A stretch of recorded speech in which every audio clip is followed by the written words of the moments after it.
you have anything to add about that? Or?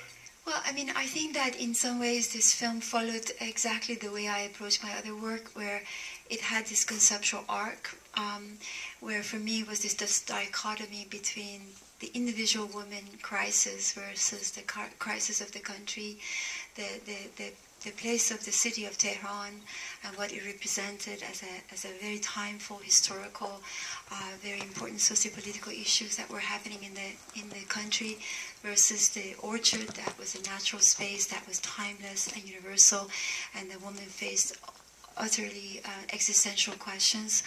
And it was the question of, there was all these dichotomies and paradoxical realities that I've always feel like, as an artist, I've always dealt with issues that are very personal, very sort of inner world of mine versus the questions that I have about the world.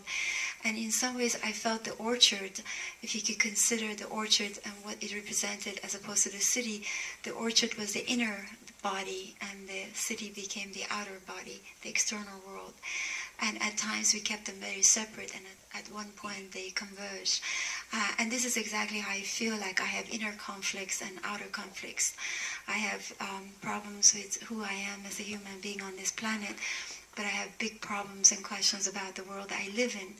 And so this film very much followed the questions that I have as an artist, and the way in which every work I have made has always been sort of navigating very small little details about a single human being, and yet very big questions about the world.